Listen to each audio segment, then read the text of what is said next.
Jackie and Mandy Bekes, and we have a beautiful family. We're a family of four, us four and no more. And that is Janko, our eldest. He's 15 years old. He is officially taller than I am. I look up to him.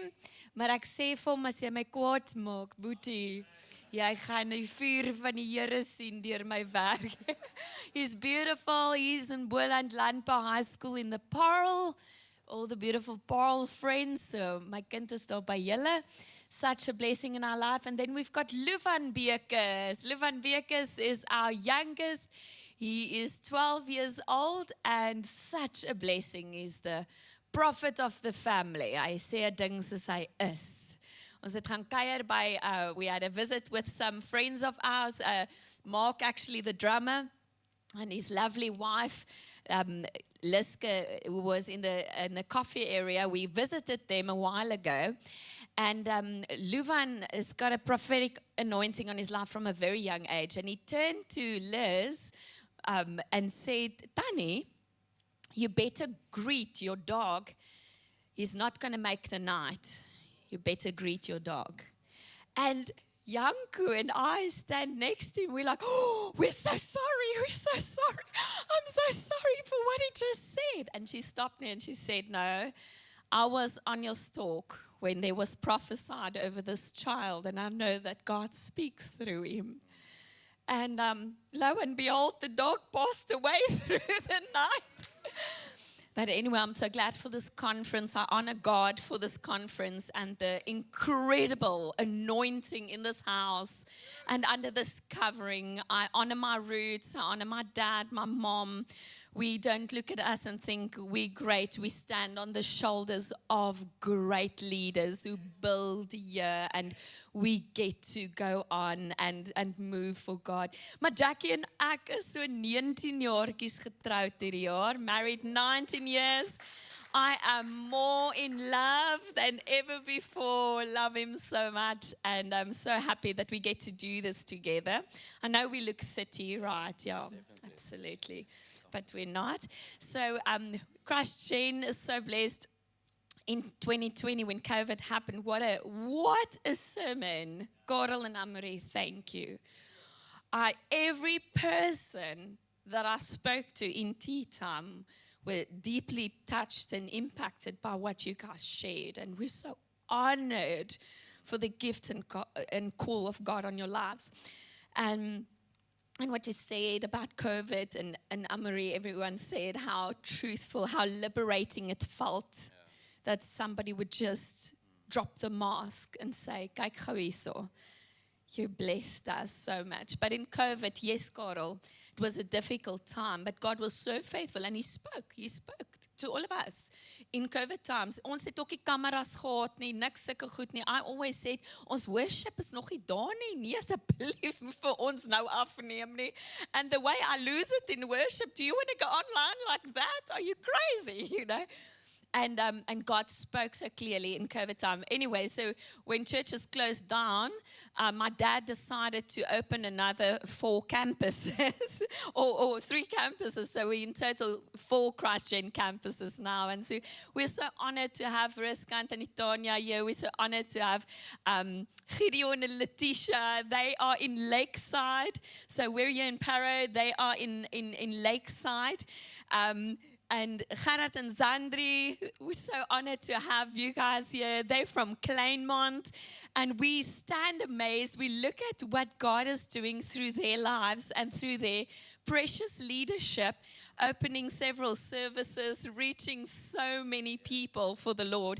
And we stand absolutely amazed. We especially want to mention Kleinmond and Lakeside. And I just want you guys just to stand, just to honor you for a moment. And there's a reason for that. And Riska and Tanitonia, if you can stand with them. We're so proud of what they're doing in their campuses.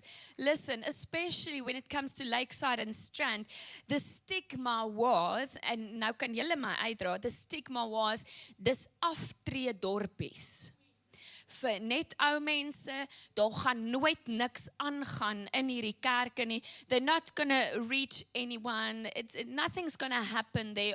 it was the stigma on both these dorpies, and what they've done, en Riska and Tonya, what they've done for the Lord is mind-blowing. So I want you to see them, and I want you to go to them, because what Jackie and I often hear is, ja, maar julle is gelukkig because you're in the city. You got a big church from your dad. You so lucky. You know what's really bad? If you get the big church and there's nothing going on in the big church. No people in the chairs of the big church. But here we have Gerard Zandri and Gideon and Letitia, and how God has blessed them, where the stigma was, gamma, maar daar gaan niks gebeur nie. And these leaders went, and they are into, Gerard Zandri, hoeveel dienste? They're opening their third service in Kleinmond. That's mind-blowing. Gideon, you opened another campus. You're on 2 services, and you started another campus in the southern. That's incredible. Thank you, guys. You can have a seat. So please, if you don't want to talk to Jackie and I, go and speak to them, you know, because it's so encouraging to know if there is a stigma in your town, perhaps, that you're not going to make it and you'll forever be small in achteruit. There is the proof in the pudding that if you give God a chance, He can move. So we want to show you some stats of Christgen, the Parow campus. But before we look at that, we are not showing the stats because we want to show you how oulik we are, or the numbers. I think if you know us, then you will know this is out of a place of humility and to give a story through. We want to build faith this morning in this place. So this is not to brag. It's not, please remember, don't remember the stats. Forget it. But we want to tell you a story about it. So in 2025, we baptized 277 people in 1 year in this church. 217 people attended Growth Track, finished Growth Track. At our youth conference last year, 277 youth pitch up. At our marriage night last year, October, 588 people attended marriage night. Our men's night, dan ryk hierdie plek soos grond en soos yster. 524 manne was in hierdie gebou. At our she night, 1,045 ladies filled this auditorium with worship. Last year, we have 122 different small groups running in Christgen, and the last term of 2025, 747 people were in small groups in this church. Last year, 214 Bible School on Wheels graduates. Ja, ek kom daar. Then last year, the last service of 2025, New Year service, you can look 2023, we have 699 people in the church. 2024, we had 1,118 in church. And last year, 31 December, 1,575 people in this church attending that service. So we want to show you this, not because of the amount or the stats or whatever, but we want to tell you this. We didn't see this for very long, a long time. Like Anne-Marie Amory told us all that it is difficult. 15 years is difficult. Why we show you this is we understood that we've got a mandate from God. And we said, God, we want to run in our mandate. And our mandate is to fill up heaven and empty hell. That's our mandate. We want to populate heaven. We want to give Jesus to people. And we said, God, what Carl told us this, the session before, that Lord, enlarge our capacity. What Pastor Lorenz spoke this morning, spiritual impact. We were that pastors that throw up our hands and say, Lord, we want everything. We want to have a spiritual impact. We want to run with our mandate from God. We want to enlarge our territory, our capacity. So why we are showing you this is because we said, Lord, we want to fill our pots. We want to run with what you wants to give us. And that's why we want to encourage you today. We don't know where your assembly, where you are, big, small, whatever the case may be, but don't limit God. Don't limit what God wants to do in your assembly and wants to do through your life. Because with God, anything is possible. If we saw that or see that or prayed for that few years back, ons sou gesê het, it is impossible. We can never do such things like this because we are not good enough. Our potential, our capacity, it will not work. But listen, are you taking what this conference is telling you? Enlarge your capacity, run with the mandate of God. Then nothing. Ek onthou, I remember a few years back when we sat after church as a family, when we ate some lunch, then we celebrated 200 people in church. We celebrated when we baptized 10 people for the year. It was like a celebration. But we said, God, there must be more. We can do more. We know that we don't want to limit you. So we want to talk this session about how to build a team with impact. Because what is happening at Christ Gen is not Jackie and Mandy. It's not about us. It's about the team that is running with us. You are seeing that, I think at the conference, you can experience that we have a volunteer spirit. Christ Gen is all about a volunteer spirit. We work very hard to have an atmosphere of volunteers, a volunteer attitude, a volunteer heart. And we want to honor our team today. You saw yesterday all the people with their green shirts on that is serving us. Today we have the presence t-shirts on, but some of them are full-time on staff. Some of them took off from work to serve us and to be here at conference. So we want to talk to you about how to build a team with impact. Because did you know that Paul mentions more than 100 names in his letters? More than 100 names. Paul are thanking people that helped him to do his ministry. We know Paul. We know the name of Paul. We don't know the other names. But without that names, without that 100 people, Paul couldn't reach what he reached. And the same with us, our staff team, our volunteers, we honor them for running with us. And we want to tell you today, you have a mandate from God. Can I get 3 amens? Amen. You've got a mandate from God. You can enlarge your capacity. You can have a spiritual impact.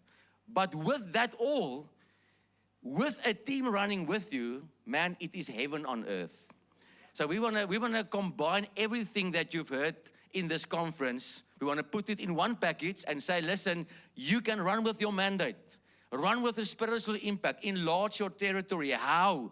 By building teams. Getting volunteers on board to help you, to work with you. Ek en Mandy kan nie alles dink wat hier gebeur nie.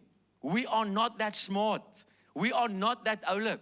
But with another one and another person, another volunteer that thinks about everything that we can't think about, they are doing the job. It's so awesome. And we want to encourage you to build teams. Can anyone say build teams?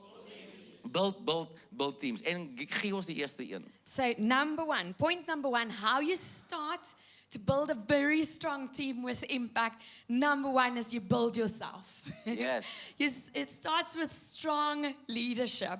It starts with me. Can you tell the person next to you? It starts with me. Begin by my. I must learn to stretch my leadership style. I had to discover more of my gifts. I had to work on myself. I had to check out where's my wounds, where's my weaknesses. We had to work on our marriage. Because if you have no marriage, thank you so much, Pastor Jasper. Probably one of the most important sessions ever. Yeah. If we don't have a marriage, we don't have a ministry. God never calls the man alone. Yes. He calls the couple. Amen. The first mandate, the first word was not kry siele, wen siele, kry siele. No, it was I'm calling the couple. Yeah. And you will have dominion over all the earth. There's so much power when we realize, goodness, we don't have to be in a competition here. Yeah. We're actually on the same team. Come on. And every area that I have a weakness, he's got a strength. And where he's got a weakness, I've got a strength. And we started listening to each other. And we worked on our marriage first. And we're still working. We go and sit regularly with mentors and say, speak into us, speak into our marriage. We attend a marriage seminar at least once a year to work on us. We just realized the better we strengthened our marriage and ourselves, our leadership, the better the ministry was blessed beyond measure. It's incredible. A young young man walked up to Jackie and myself the other Sunday and he said, I want that. I want my wife to look at me the way that Pastor Mandy is looking at Pastor Jackie. I want what you've got. We are raising a fatherless generation. And all they want is to know that there is true love. And there can be a better way of doing things. So you've got to stretch yourself. So we started attending conferences for our leadership, started listening to podcasts. I remember my dad would always encourage us and say, oh, julle doen so goed. Ons doen so goed. Ek is so trots op julle. And then Jackie would challenge my dad and say, Dad, but we've got to run with champions. We've got to better ourselves. We've got to stretch ourselves. And my dad would just push us to the front and say, hardloop. And then he would take all the shots. You know, and he would cover us and allow us to paint the church black or whatever. And then he'll take all the shots and he'll lose all his friends and he'll lose all the tithers and he'll handle it. But he'll let us run and he'll cover us. But we had to stretch ourselves as leaders. And Jackie would challenge my dad and my dad would challenge us. So it's very important. Where are you today? Are you stretching yourself as a leader? Yeah. Of vergader jou John C. Maxwell boeke net stof? Yeah. Open it. Yes. Enroll for a course. We are blessed with the best. Are you struggling with counseling? Is that a weakness? Maybe there's somebody in your team that's going to be better. Maybe your wife is a born counselor. Let us sit with Pastor Mariette, who's such a gift to the body of Christ. Yeah. And let her train her up to take that off of your table. Jackie hates counseling. I can see it once after Sunday, after he preached and he walks down and they come to him. I know, hy het 'n manier, hy doen net, hy maak so. And then I know he is Jy moenie so vir hulle sê nie. irritated Jy moenie right vir hulle dit sê nie. And then what I'll do, because that's leadership, I'll just move in next to him and I'll just slightly take over the conversation, start counseling. Why? Because I love it. Yeah. It's my gifting and I help him, you know, and he helps me because I can't say no. Stretch your leadership. Learn where's the strengths, where are our weaknesses. Attend other conferences. Grow yourself in the Lord. Going to number 2, Luke 10 verse 2 is a very, very important scripture when it comes to volunteers. And I've read this scripture like 100 times in my life.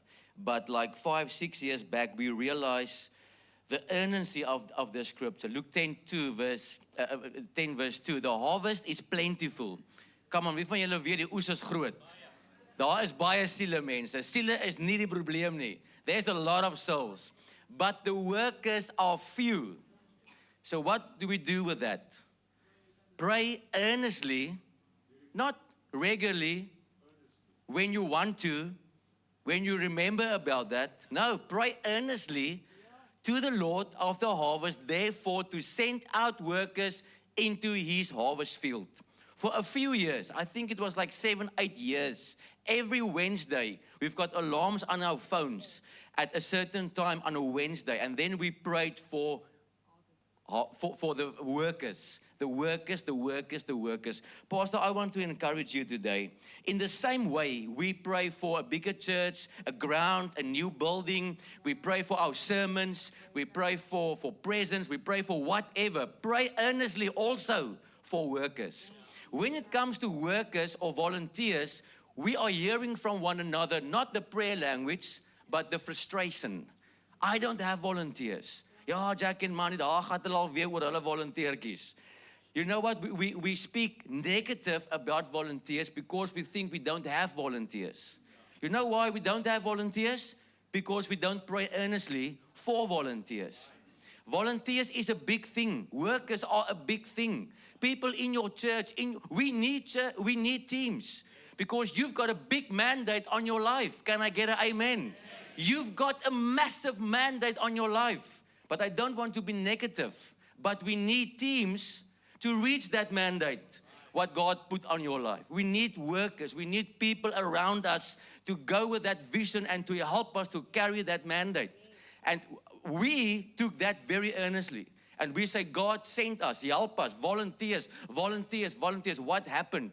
We say, God, we are going to work on our teams. We are going to work on our volunteers because we want to do more.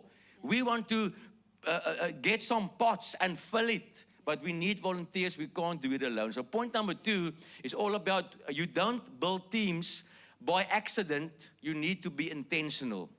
Pastor, maybe this is something you need to write down. I think the team handed out the notes. You can just circle that or make notes on it. But teams you must be intentional.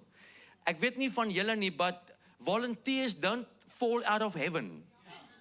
Anyone can put up their hand.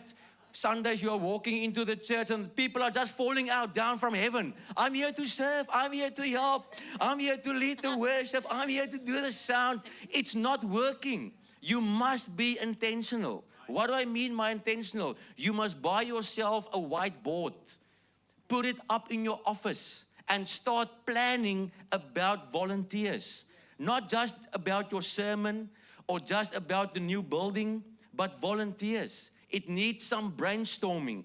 You need to write down what's lacking in your church. Which area is lacking of volunteers? Where do I need somebody to do all the stuff? Because we know how it is to walk into a church on a Sunday and do everything. Anyone else? You know where to put on the lights. You know how to do the sound. Jy doen die nuus, jy doen die preek, jy doen die worship. It's fine because you are doing it brilliantly. But there's people who can do that. So the main thing today is, listen, Pastor, we can't tell one another, I don't have volunteers. There is nobody in my church that wants to help. No, it's not the truth. Pray earnestly for workers. Pray earnestly for volunteers and they will pitch. When you brainstorm about it, take a paper, write down, be intentional. Come on, tell the person next to you, be intentional. So we want to share with you practically, what did we do? How did we start that? If you look at the life of Jesus, it's exactly what he did. Jesus built teams. He started with the 3. He had these 3, Jackie, Janko and Luvan. We're watching The Chosen currently. And last night we watched Jairus and how Jesus healed his little daughter. And Jesus only took in those 3 with him to Jairus' little daughter. And when he did that miracle, so he had these 3 and he took them up on the mountain. And he really invested quality time in those 3. And that was an inner circle, you know. And then he had the 12 disciples, and he built into their lives. And then we watched with our boys how he sent out, later on he got a bigger team, the 70. He sent out the 70. And then you read past the Gospels and you get to the book of Acts, and you see that 120. His volunteer team grew to 120, and they were all waiting and listening and obeying and following his instructions. And the next moment they were ready, that 120, to handle the 3,000 harvest of souls after Peter preached. So Jesus built teams all the time, and that is exactly what we started doing. Our focus shifted, and we became extremely intentional not to recruit people. Oh, jy lyk vir my soos iemand wat by die babas wil wees. No, she probably hates babies, you know. So you've got to be intentional. Bring out the gold in people's lives. Moenie iemand druk in 'n blik wat hy nie hoort nie. The church is so good at doing that.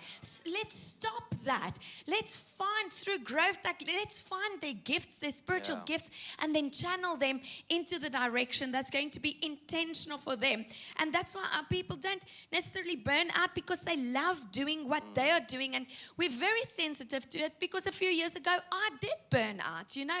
Want soos Jackie nou net gesê het, you come in, you only know where to put on the lights and you turn on the sound en jy is die koster van die kerk en jy moet die catering reël en jy moet and you do everything. You're so tired by the time you leave. And so after that burnout, we were in the process of starting our teams. And so God really built that. As soon as we came back and they called us back to Parow, to Cape Town, I remember I preached that Sunday. We were already into 2 services. And after the second service, I remember there was a line of about 30 people wanting prayer. It felt like 300,000 after I preached. And I was like, net Here, kan nie hierdie mee doen nie.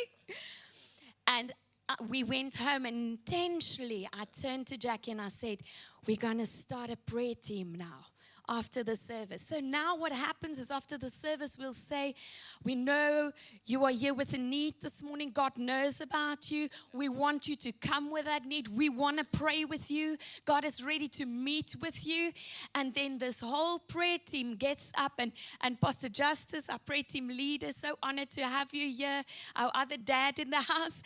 And then he leads that beautiful team. And all the men to our right-hand side, because only men pray for men. We are super strict on that.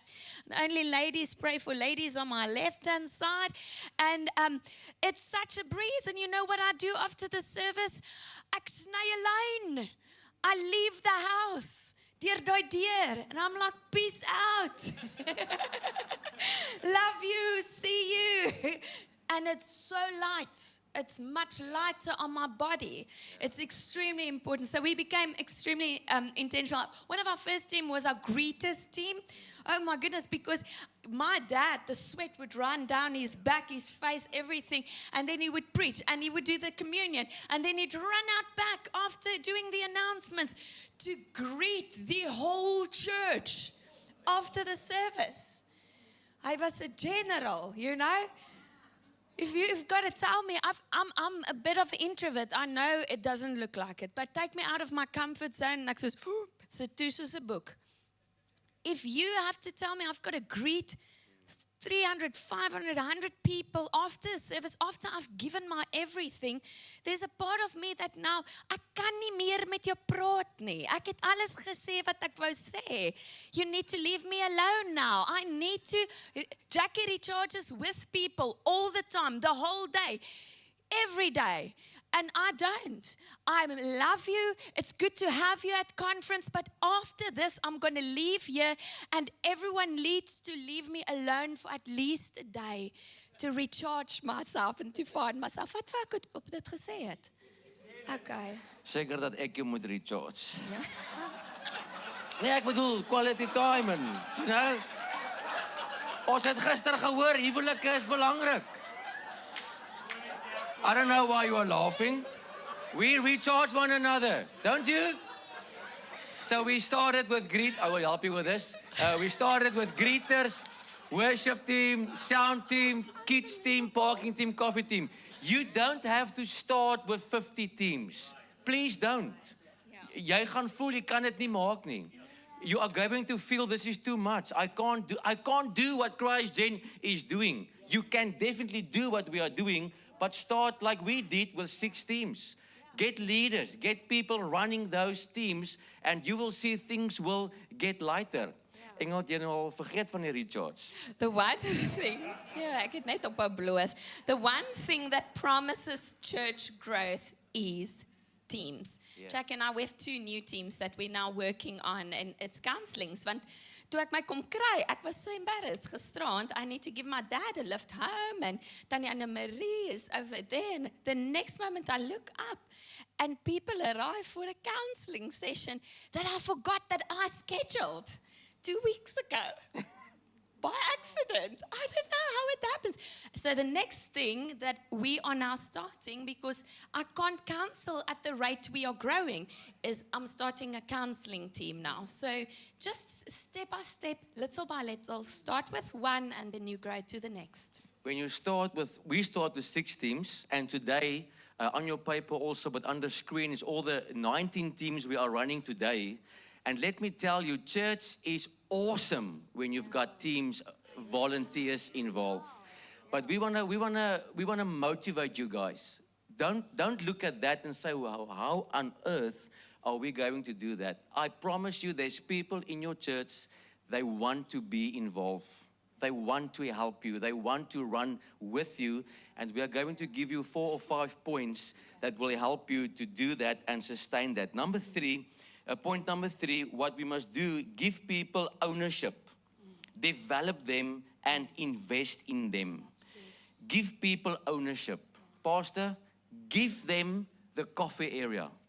Let they take it out of your hands. Moenie agterna hardloop en sê maar onthou so en so en so. Give it to them. When you gave it to them, let them run with it. But give them good training. Give them training how to do the coffee, how to park the car, how to do the sound. But then give them ownership, because they will think about things that we don't think about. And they will take that area, coffee, kids.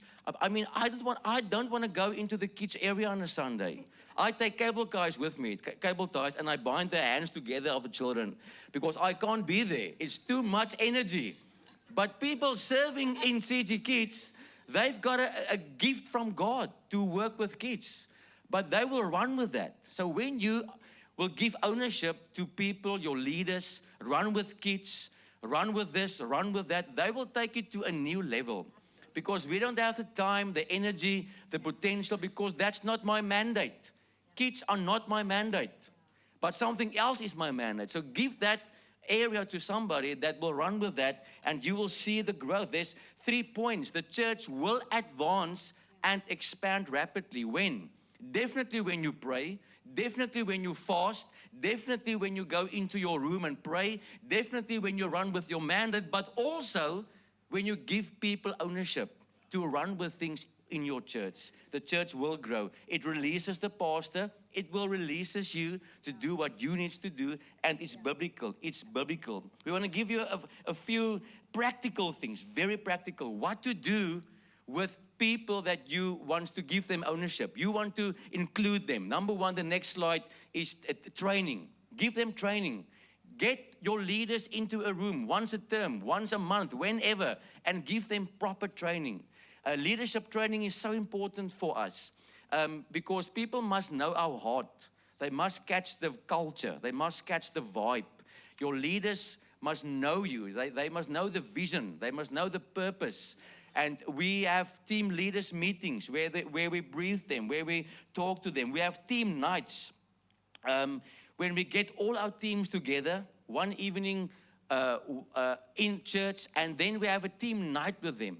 As jy nog nie 'n team night by jou gehou het nie, pastoor, dan is dit jou volgende ding wat jy hierna moet beplan. Organize a team night.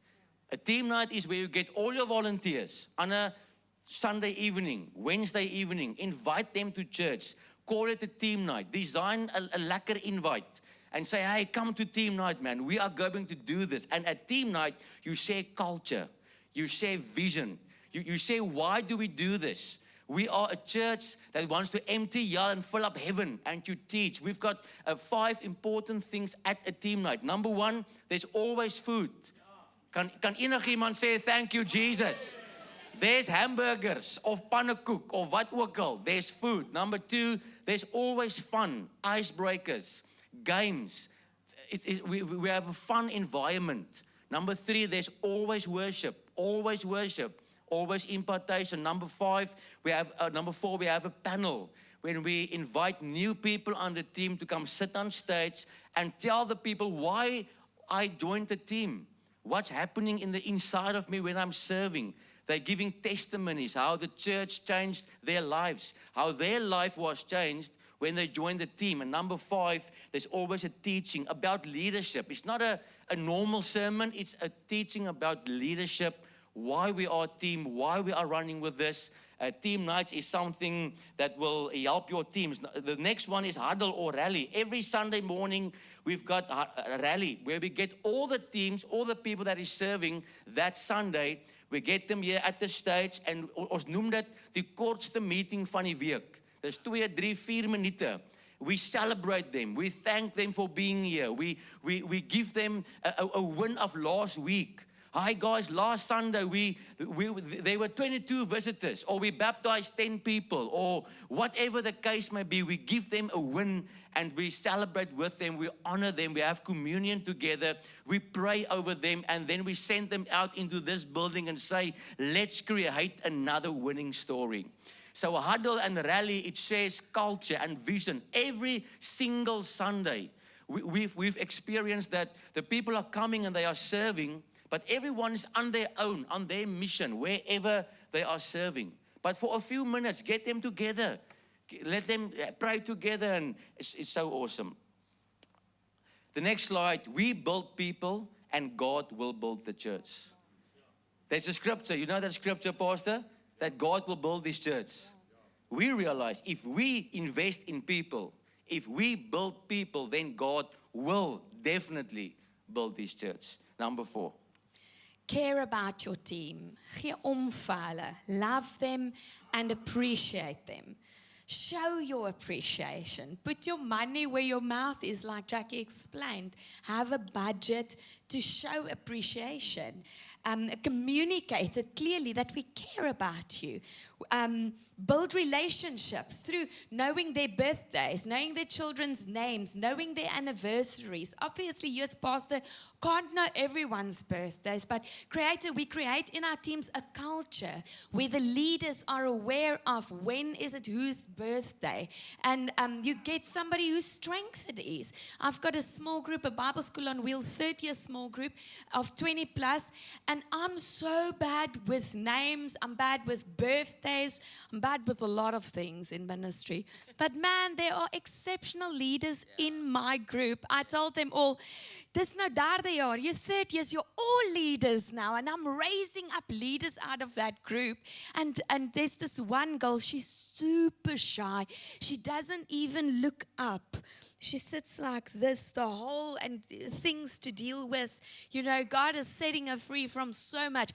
But I just looked at her and I think it was a prophetic moment. I just said, I know you are going to be our admin leader, and this useless pastor is in great need of the gift and call on your life. You're going to remind me of all the birthdays. She took it to heart so much. She brings a gift for everyone with a card, I get a message the day before that it's their birthday, it's that one's anniversary. I couldn't believe it. She's setting me up for so much success. En alle mense dink, "Jo, hierdie pastoor is fabulous." Meantime, it's her. The shy girl in die hoekie wat niemand meer wil praat nie, that I just called the gold out of her. And now she's using a gift that God put on the inside, and she's starting to talk to people now. So value them, care for them. If you're not good with that, like for instance, our team, I'm really not good with admin, not at all. But I've got this incredible lady on our staff team, Jolene, and she's exceptional with admin. And then I'll tell her, okay, Jolene, kan jy julle staf hulle ore toedruk asseblief? Jolene, ek het nodig dat jy die dag voor die tyd vir my sê, iemand verjaar, okay? And I need you the day before, the day in advance at least. Let me know of the birthday. And then I still forget. So I said, okay, no, Joe, it's not working. I need you to walk to me, and before they arrive, or phone me and tell me, mind, it's this one's birthday. And then you get the flowers, you get the plant, you get everything. You just put it in my office and help me. And she helps me. And now I look like this caring pastor, which deep down I am. I love them. It's apparently prophetic. I forget every important thing in my life. It's probably after the birth of the 2 boys. They took everything. But I've got this amazing blue personality next to me that's so gifted in that. So care about them, love them, communicate your love and your care to them. Give your teams a great team experience. Build a culture of building up. I remember years ago we had a team leader in a certain environment, and Jackson, I just picked up that she talks down to the people. She's in the secular world in a manager position, And she would bring that culture to church. And we heard it and we're like, Nia, how are we going to save this? And so we had a chat with her and we said, listen, you're an exceptional leader, but we can't talk down to people. Our culture is building up. So we are humble and we talk up and we tell them, we call the gold out of them regularly. Jackie would say this, call the gold out of them. It's so great to build this exceptional team environment. The other day, we had a couple move down to Cape Town from Johannesburg.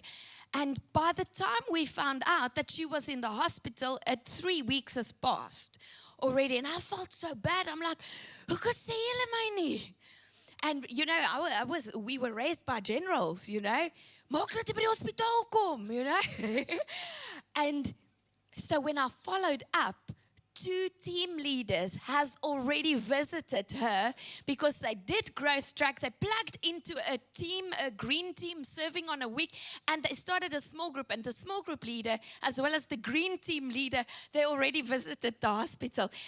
It's taken so much load off of our shoulders having these excellent teams. So build a winning team environment and have a life-giving culture. And we do it through the Dream Team Party you mentioned. So how do we care about teams? We are intentional about that. Things like a Dream Team Party. So once a year, at the end of the year, we have a party. It's not a team night. We don't invest.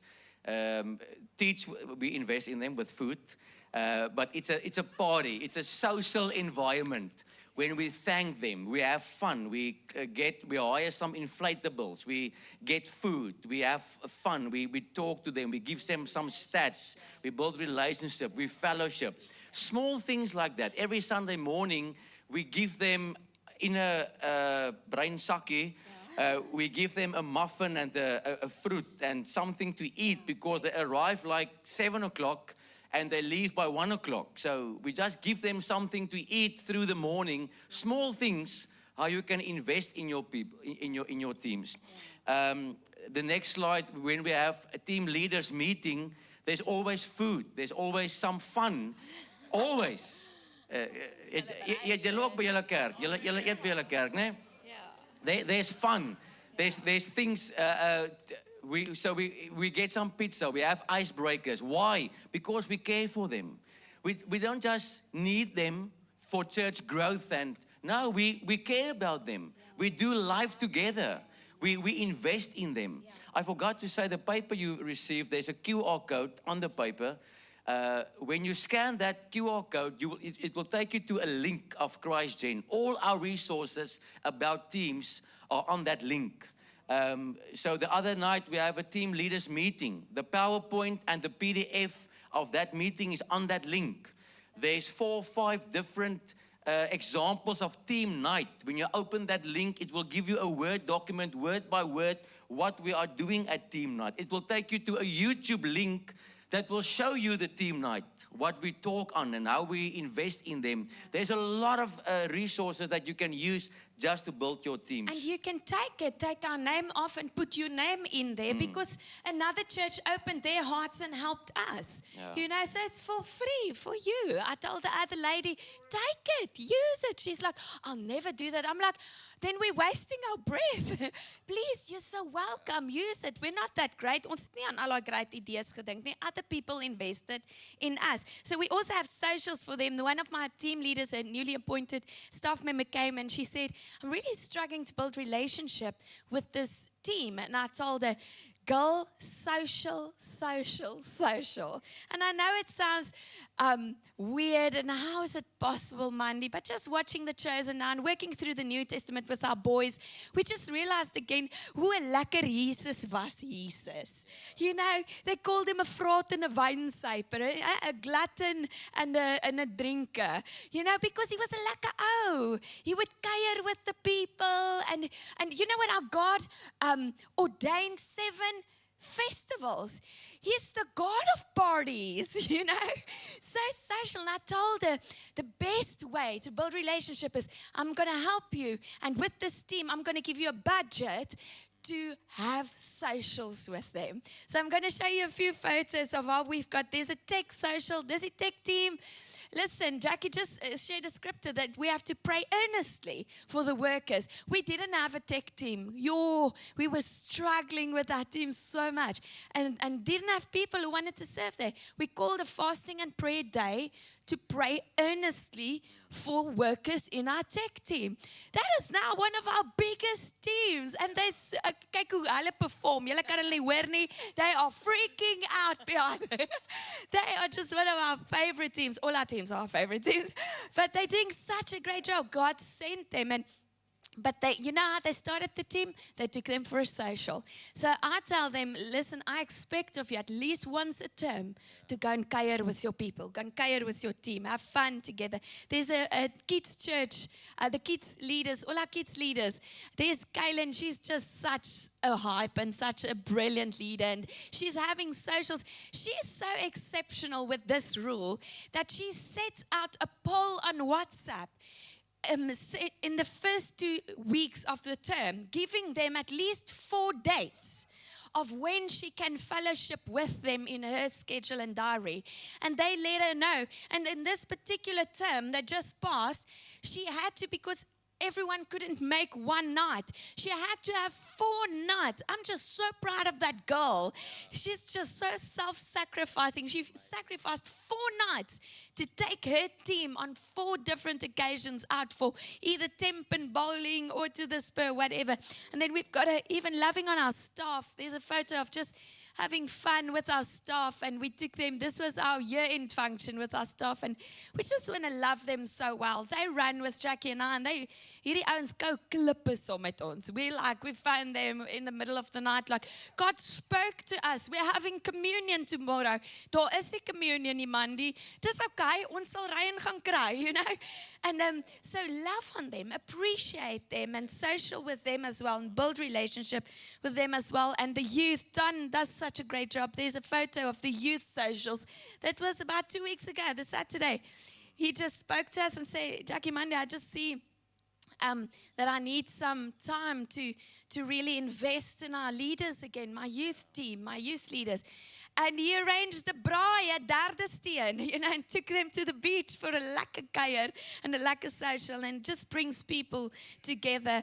1 Peter 5:2 says, shepherd the flock of God that is among you, that is already among you, exercising oversight, not under compulsion, but willingly, as God would have you, not for shameful gain, but eagerly. It's difficult to manage a whole church, eh? It's hard to manage the whole church, but start by appointing a leader, a specific person. Beautiful. Number 5, to build strong teams, is next steps and follow-up must be clear. To have volunteers, to have teams, people must know how to join your team. People must know how to become a volunteer. Want dit gebeur nie van self nie. I want to join the worship team, Pastor. I want to be a greeter. I want to help with this. I want to be in the coffee team. There must be a step for them to take to join the team. And we are using Growth Track at Christ Gen because it works brilliantly. But you must decide whatever you need to get people involved. You must talk about it. You must make it part of your sermon. Preach about it. Invest in that. How do you get people involved? And when they are attending Growth Track, then the follow-up after Growth Track must be beautifully in line with how people can, after Growth Track, how they get into the dream team to serve with you. I want to show you our 8 steps. The next slide.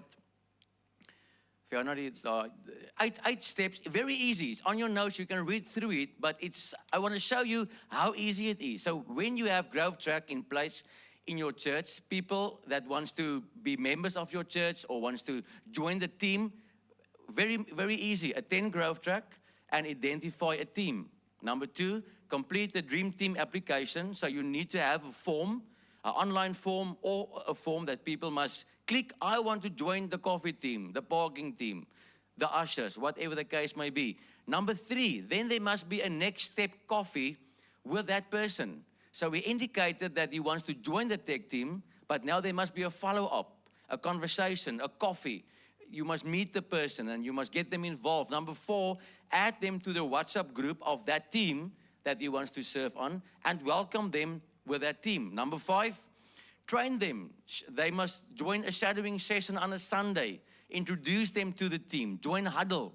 Make them feel at home. And then they can start serving in that team. Number 6, follow up directly after first serving experience. A team leader must talk to them. How was it? How was today? Did you manage? Was it great? Number 7, give them a great team experience. And that's all about team nights and dream team party and huddles and rally. And number 8, once a person is fully integrated into the team, they will be added to services. It's like an app where people are scheduling for scheduling purposes. It's not difficult to run a volunteer spirit. You must take this paper, get a whiteboard, and say, God, where can we start?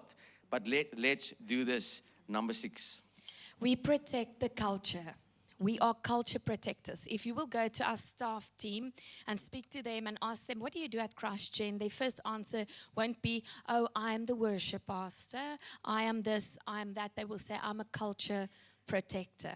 We've all walked into a restaurant. We get there and we don't know what it is, but something's off. Or the way the waiter treats you is just, the atmosphere is off. Guys, we have the honor as pastors to represent the King of Kings, to represent a heavenly culture, to represent Jesus. His fruit is so joyful. It's so peaceful. He's where the joy is. So we ask our teams and our team leaders, be with us, be a culture protector. Ask our staff, I dare you, go and speak to them. Because we heard the word that unity is super important. So we'll regularly with our staff and with our team leaders have one-on-one. We'll have meetings, we'll have appraisals. We'll have what we call a 30 by 30. We try to every 30 days. We did like it. For 30 minutes to sit down with each of them and hear, how do you feel about ChristGen? Do you see yourself in this position still? What is God doing in your giftings and in how you're serving the church? Do you still feel the call? Do you feel it strongly? Where can He help you? Where is your weaknesses coming out? Where is your strengths coming out? What can we help you with your weaknesses? Can we send you for counseling? Can we assist you with those wounds? We saw something manifest in your life. You know, super, super important. We protect the culture. Sometimes people, dis nie dat sy 'n Jezebel wil wees nie, she's wounded. And we've got to do something about that wound. Yes, there was cases where I had one-on-ones and I had meetings and I tried to help them where we realized this is going nowhere. Want in the words of Derek Prince, vrymaking lê in die wil. If you want to be set free, it's settled in your will. And if the person doesn't want to be free, the Word of God says, I will save you from your enemies, not from your friends. And some people still want to befriend pornography. And some people still want to befriend lust. And they want to befriend certain things in their lives. Then we protect the church culture. Listen, I saw you moving in. Jackie told me the best story. The other Sunday, I was sick. I wasn't at church. Gebeur, man. And lo and behold, he preached excellent sermons. And the moment he walked off, there was this beautiful blondie coming his way. And when I see them, I've got a song in my heart that I sing. Here she comes. Ek sien haar op 'n mile, you know, but I wasn't here. But our bass player was a lady who God saved from a lesbian background. She's super on fire for the Lord with purple hair. She saw it happening. And what did she do? She is a culture protector. And as he was explaining to her, I can't pray for you. This is the men's line. You can go over there. There's a line of ladies ready to pray with you. She became more insistent and persistent and moving into his personal space. My bassist put down her guitar because we're all culture protectors in the house. She walked down, intervened and said, listen, Pastor, I've got it from you. And Jackie could step out of the situation. We're culture protectors. We're not saying just build teams en gebruik enige Jezebelletjie wat links of regs beskikbaar is nie. You've got to have discernment. can't just give a team leader opportunity because she looks great in a certain area, but she's not going to protect a heavenly culture. Then she's not the one. And then we fast more and we pray more until the Lord sends the right hearts into the right positions. We're culture protectors. So building teams are not easy, but man, it is so rewarding. We sit down with our people regularly in meetings and we say feedback is the breakfast of champions. So I'm so excited to speak to you about this morning. I'm so glad about the way you're leading our teams. I'm super proud of you, and I'll compliment her first on what she's doing right, and I'll just build her up. But then I'll throw in there, but we have to work on this. I saw that you like chatting up the wommies in the church, and we cannot have that. That's not our culture. We're respectful of marriage. Hebrews says we keep it in the highest regard. Or we'll speak to a young man about something, flirting or being. We've got to face these things and be culture protectors in church. I want to end with a scripture. Just to make it clear that God from the Old Testament taught his people to build teams. It's in Numbers 4. In die opskrif sê, the duties of the Kohathites, the Gershonites, and the Merarites.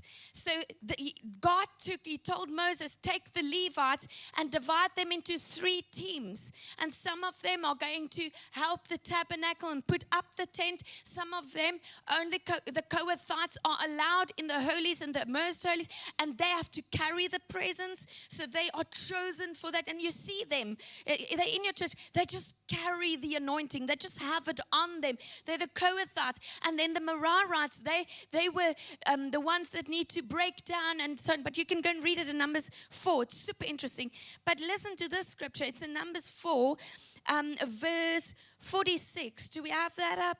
All those who were listed of the Levites, whom Moses and Aaron and the chiefs of Israel listed by their clans and their fathers' houses, from 30 years old up to 50 years old, everyone who could come to do the service of ministry and the service of bearing burdens in the tent of meeting, those listed were 8,580.